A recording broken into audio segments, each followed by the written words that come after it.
AC. Yo. We were just looking at something. First ever. Blessed. Hashtag blessed. No, it's funny. I used to write columns for you guys when I was like, I still remember you texting me when I was like, man, had to be what, 2010? I was 13. Yeah. And you're like, you sure you want to commit to this? Like, it's a pretty big deal, you know? Yeah. And yeah, here we are, first professional cover at TransWorld. Thank you guys. It's hard to believe it's taken this long for you to get a cover in a mag as a pro. Trust me. I won my first couple Supercross races, and I was like, oh yeah, baby, the covers are coming. Yeah. And then it's like probably right about the time everybody's gonna sort that out, I got hurt, and it's like, yeah, you know, kind of got lost in the shuffle. But no, it's something as a kid, you know, you read all the magazines, you get them all, and you just dream of being on the cover one day, and something I don't take for granted for sure. I'm gonna hang that one up in my office. Nice. And then last year, we were gonna put you on the cover. I think, is that when? No, it's 2 years ago, and then you did your wrist. It's just all of a sudden the text trail went silent. No, it's cool. I think it happened at a good time too. You know, I got through a season, both indoors and out, did decently well in both, and had some success, and able to justify the cover. It was a sick shot too. It was a little bit, how we did it was a little bit sketchy though. It was a little bit muddy. It was a little bit muddy. So we kind of had. I think we had what, 5 attempts at the jump, and then Alan started yelling. No, I don't even know if that was Alan there. Yeah, he was like, come on, dude. Oh yeah, it was time to do motos, and it was wet, and we did.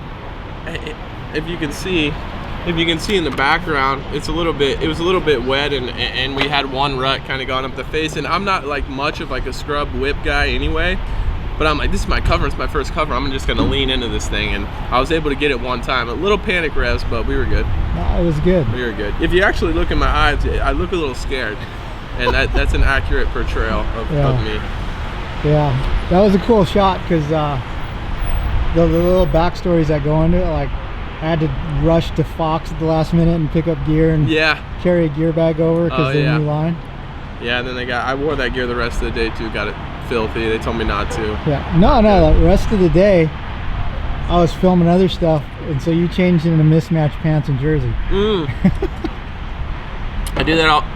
I just spit everywhere, all over the table. I do that all the time. Ken Roxon, he kind of got me started on that a little bit, because I'm like, if Ken's doing it, he was doing it last year, he's winning all the outdoor races. I'm like, if he's doing it, I guess I'm gonna start doing it. Mixing so that. Now when my gear gets super sweaty between motos, and I don't want to take my knee braces and socks and all that off, I'll just be like, I'll just throw on a separate jersey and just run it. Yeah. So getting back to the columns, what was the process back then? Did you sort of ride them while you're traveling between amateur races, or? Man, I just remember I had a little desk set up in my room at my house in Port Orange, and I would just get to write. And it was kind of like they taught me in school. I would just write out a few subjects I wanted to write about, some key points, and just kind of I'd go through and write about those, and then just find a way to connect them together. And it's funny, because I used to get so much crap about me like not writing the columns. Everybody thought like my mom wrote it or something, you know. So no, it's something I still enjoy doing, like writing and kind of expressing yourself. It's like just a way to express yourself for me, and I think I had a lot of fun doing that. It got to be a lot for me though. I was like a little bit overloaded, and I missed a couple months, and then I felt bad, and it's like, so that's probably the reason why I stopped. But I don't know, maybe I'll make a comeback one day. You know. So to see you understand my monthly deadline pain then. Yeah, no, exactly. Hey, I remember you texting me, you'd be like, all right, like we need about it. There were sometimes I did it within like, minutes. I wrote those columns within like 2 hours or so, which was a lot for a 13 or 14-year-old. Yeah. And then the other thing that was fun was, I know what you're going to say. Are you smarter than a homeschooled? Was it 5th grader back, or no, 10th grader? No, 7th grader. 7th It started grader? 7th, and then it went to 8th, I think. Remember what? I had Reed on there. You schooled everyone. A couple people beat me, but I did have it for the most part. Everybody thought I cheated too. They thought we were communicating. I had it dialed. I'm probably not as sharp from that stuff. Fresh out of I'm not as fresh out of school as I was then. You forget everything. Yeah. So I knew how to speak Japanese when I was in college. Really? Yeah, I don't know any of it now. One look at you and I would think for sure you're fluent. Just kidding. So, man, you know, you characterize it as a decent season, but I mean, it's a dream season for 98% of professional racers out there. I mean, you won multiple races, got your first outdoor win. Yeah. How did the first outdoor win feel compared to the first Supercross? I seriously think that was probably the best feeling ever, because I felt, for one, it's been so hard for me to put the pieces together for outdoors, because I mean, even first year I was running Supercross, I didn't really feel like I was even that fit. You can mostly do that on willpower. You know, Supercross, if you ride the bike technically pretty well and get a good start, I mean, you don't have to be, when it comes to 250 class, 15 laps back then, I mean, it doesn't have to be, you know, crazy good. But when it came to outdoors, man, it was just such a struggle. I felt like I had the speed, and then it was like the first 15 minutes of the moto, I felt like, man, I'm dialed in. And then just about halfway through the season, even I was getting bad starts and crashing a lot, I think Red Bud and Southway, but that's when I started to feel like, all right, like I'm fit enough to do well in these races, both motos. And it's frustrating for me, because it's like, it's not like I don't do the work in the off season.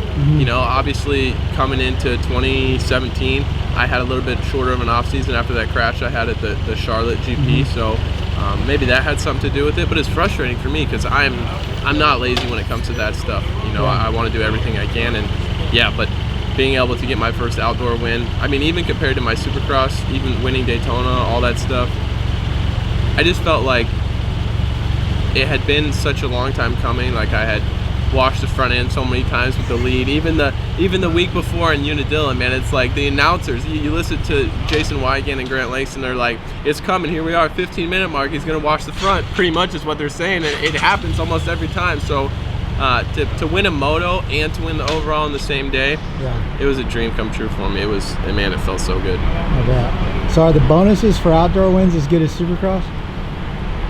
Yes. Yeah, are they equal? Yeah, they're equal. Here, let me shut my ringer off here. That's Savachi texting me, probably something about PlayStation. So you're out here in California. Do you have a second PlayStation out here? I do. Yeah, actually, as soon as I got here, so I've upgraded. I no longer play on a TV. I have a gaming monitor that I bought. You can get them for like $128 on Amazon. They're like a little 24-inch screen. You basically, it's just like you would use a computer. I could play it right here if I wanted to, as long as I had an outlet and a PlayStation. So I got a desk at Target the first day I got here. I got the gaming monitor. I had pre-ordered already on Amazon. It was at my front door waiting for me. I put the desk together, put an office chair together, and I already have a PlayStation out here. So I hooked it all up, and I haven't put a lot of time in on it so far, but it's here if I need it, you know. But I'm actually, it's pretty sad. I think the Monday after the GP in Florida, I think I played until like 4 in the morning with like 5 or 6 of my buddies. It's pretty awful. But all my guns are gold now for all you gamer nerds out there, you know. It is what it is. All right, so you mentioned the GP, those dang GPs, like when I know when we texted right before the GP, we talked about filming. And you went, every time I make plans, I almost texted you, dude, don't get hurt at the GP, but I'm like, it's bad luck. I had 5 other people tell me that. Did you? Yeah. It's funny, is a left-hand sweeper right after the start too. It's like the same thing. Yeah, I just stuck my leg out, and it was, man, I think it was a lap into qualifying practice. I did free practice and then qualifying practice, and I'm like, the track was pristine. I'm like, I'm about to just send this thing. I mean, there's no way I'm getting out qualified right now. Like, that was my mindset. I'm like, I got a paddle tire on the back. Like, I'm in Florida. It's too humid for these boys. I'm going for it. And yeah, I was going through the corner, sitting down, wide open, and just lost the front end. My leg was straight, and I just dabbed it, and that thing swelled up like a balloon. I actually went back to the truck. I'm like, man, I don't know if I can do it.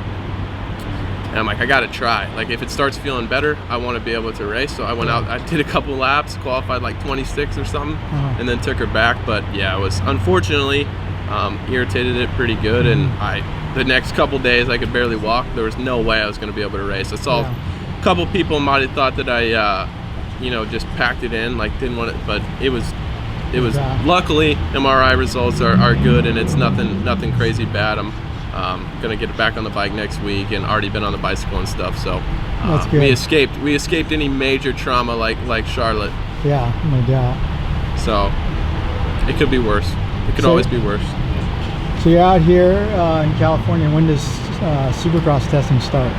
Supercross testing. I'm gonna start riding outdoors again next week. Just get a few days in on that, and then probably start riding Supercross the week after. And it's normally a thing to where Bones is like, you know, just let me know when you're ready. You know, I need to get up to speed first. You know, you don't want to test going 80% speed because the bike's not going to work as you know, as you progress. So we have so much time, no need to rush it. Yeah, it's a good solid 3 months. Yeah, we got a lot of time, so just going to start getting the, you know, the flow back and kind of ease into Supercross and the training and all that stuff. So it's just one of those things where I call up Bones and be like, all right, I'm ready to test, and he's out there. Bones is always down. Re-signed with Monster Energy Pro Circuit Kawasaki. That was actually a surprise for some. A lot of people were predicting. Everybody thought I was going Geico. Yeah. I think that's funny because I think a lot of people, because I ride with a lot of Honda guys out at the, you know, out at the nest. So yeah, I think people made that connection there. But no, I couldn't be more excited to be with, you know, Monster Energy Pro Circuit Kawasaki for 2018 and 2019. I think it's funny, like earlier in the year we had people telling me that I was shopping for a 450 ride and stuff like that, and I'm like, and you guys are crazy, but like I haven't even barely raced a 250. But no, I'm excited. I think we're kind of in a pristine state right now. I really feel like I just did my rookie season. Like I'm still just 20. I'm 20 years old, and I feel like I'm just now kind of, I was obviously, you know me more than pretty much anybody, I was late bloomer. I mean, and I kind of feel like I'm just now kind of coming into my own to where I really feel like I can contend for championships, and you know, to have 2 years to do it with them, and I feel like we're in a really, really good spot. I like where the bike's at right now, and where it's headed, and all the progress we're making. And obviously we have Joey Sabachi had a lot of success on the bike this year, and Justin Hill as well. So I think next year and the year after that, I think we're in a you know, a really good spot. I feel like I'm the favorite, or you know, one of the guys at least that is you know, capable of doing it. So yeah, I'm confident. Do you appreciate the success more now after the struggles than if it, you know, like your first couple wins are easy, bam?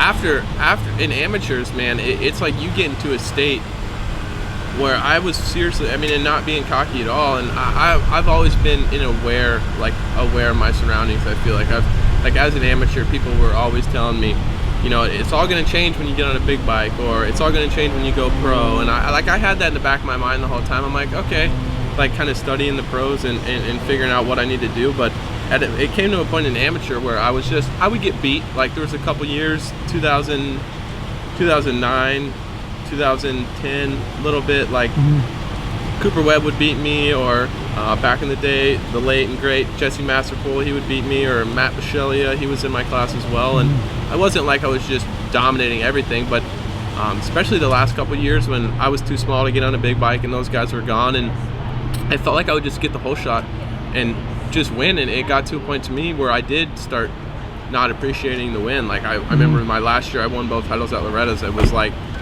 for me, it wasn't, you know, I wasn't that happy. And so I was like, get me on a big bike. And then that's kind of why I was so rushed. I'm like, I want to go pro. I want to get to where this like matters again, because people didn't seem to care that I was still winning. And I think after going through that, and then almost felt like somebody upstairs was like, hold on, wait a minute, like you got to appreciate what's been given to you. And I feel that completely. I mean, I told Anton in the interview I did for the magazine, it's like, if I had to,